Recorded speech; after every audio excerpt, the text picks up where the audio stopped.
Welcome back. If you're just joining us, today's boss lady is the owner and CEO of One Residence, a company that was founded on furnishing apartments with exotic tastes, with many of her clientele being expatriates. Born in Meru, Kenya, Sally Ibeere steps into the shoulders of giants and takes the first step into interior design and cultivates her passion into a business. We walk around to see what One Residence has to offer. Everything goes with the feeling of how the room settles. So for me, I don't like to crowd the houses, and because of that, I like to leave the space and then put accent pieces that I feel are really nice to look at. When you look at this cabinet, actually made out of my own workshop, I love the look because it's a mix of old and timelessness. It gives that feeling of being in a holiday place. What do you call this? The texture is shabby chic.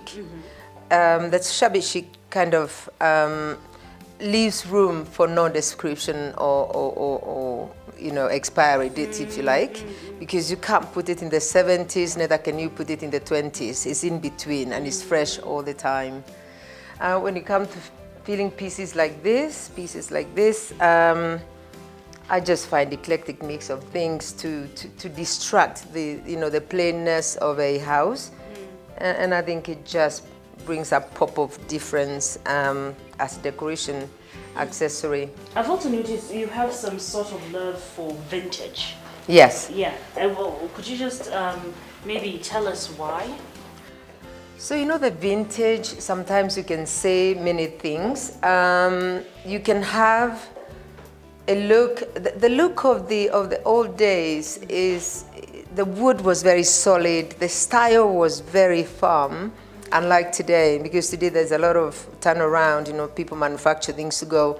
But when you go to the 70s or 80s or even way earlier, they have a structure of the wood that will make the place stand out, and the wood is very good quality. So I choose that, and I like to mix the old and the new and then make it my own by paintwork and all of that. And what about your love for white? Now, yes, the white. I love the white because it's so refreshing. Yeah. You get into a house, you feel like you're on a holiday. I'm so intimidated by the dark walls and the dark wood and the dark this. So the first thing I do when I go to a house is change it to white. And as you can see, the long drapes, I love to put the white drapes because I feel it brings that freshness. And it's easy to realize if you're clean or not, because if it's dirty, it is dirty. That's yes. True for a fact. Yeah. So I'd like to see the outside and how you make proper use of your outside area. But the shabby chic, as you call it, the shabby chic look. The shabby chic. Yes. It works across the whole house. Yes. I love that because really to me is the style that I like at this point in time. It's easy to adapt, and you can put a lot of pop of colors or accent themes in between, but still there are clean lines around it.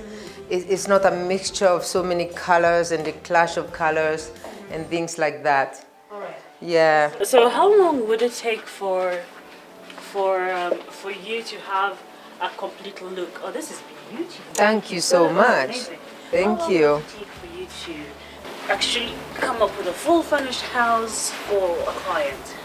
So like this house where we're sitting, it would take 3 days. It would take 3 days if we're not doing the paint work to put it all together.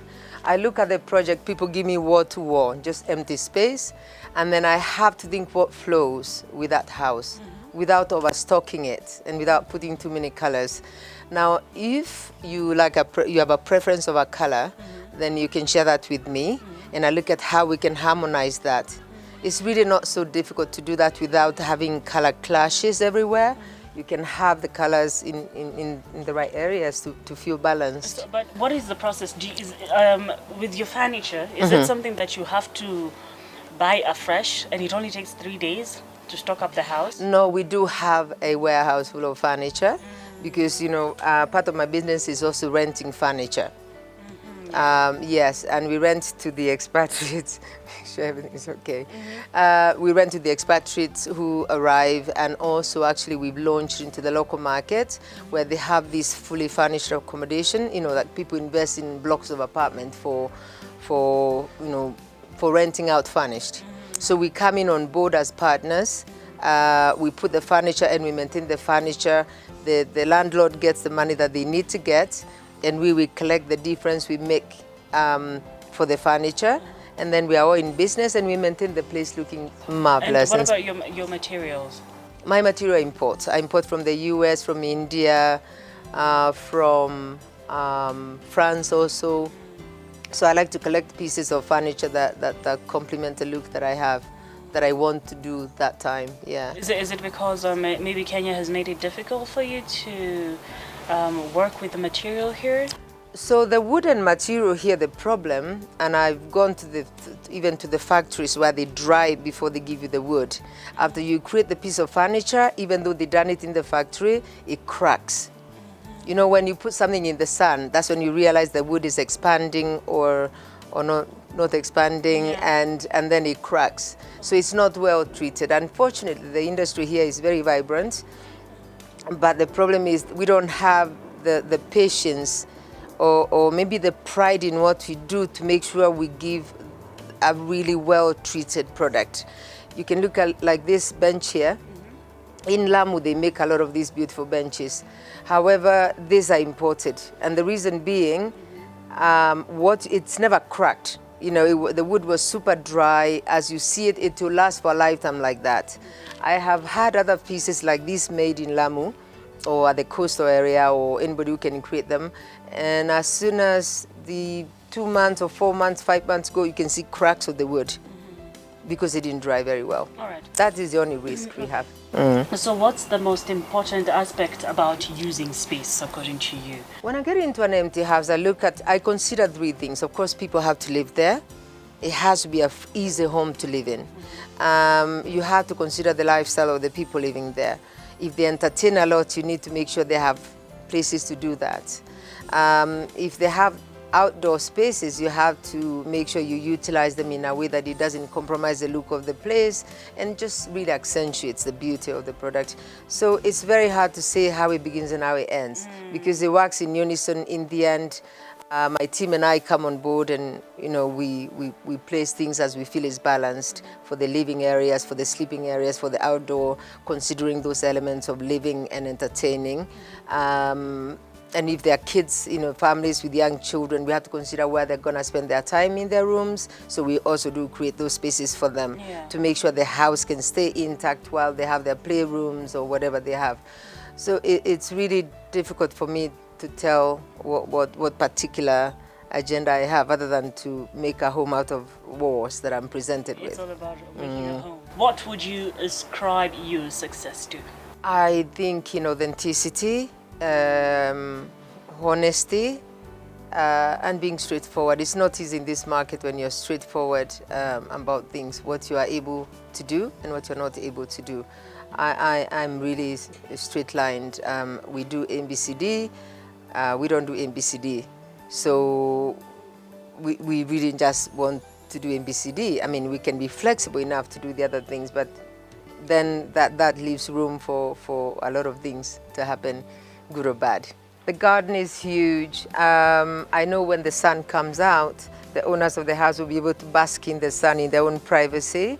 So we put that for them to see what they like to use. Because the weather is the way it is, they are not so much in use. But basically the inspiration is the garden and the view here and light living. Boss Lady quote of the day. If you're successful, it is because somewhere, sometime, someone gave you a life or an idea that started you in the right direction. This quote is by Melinda Gates. Alright, so that's it for this episode of The Boss Lady. I hope you enjoyed yourself as much as I did. From a young girl with big dreams in Meru County to the CEO and founder of One Residence Homes. Sally is definitely a boss lady. Now, I still have to go and catch up with her, but you and I, our time is up. So remember, you can always catch us on our social media platforms. That's Metropole TV KE on Facebook, Twitter, and Instagram. And you can also catch up with Sally and her homes on One Residence. That's on Facebook and www.oneresidencehome.com. So it's goodbye for now until the next episode, which is going to be more exciting and even more fun. So I'll catch up with you next week. My name is Nina Shivan.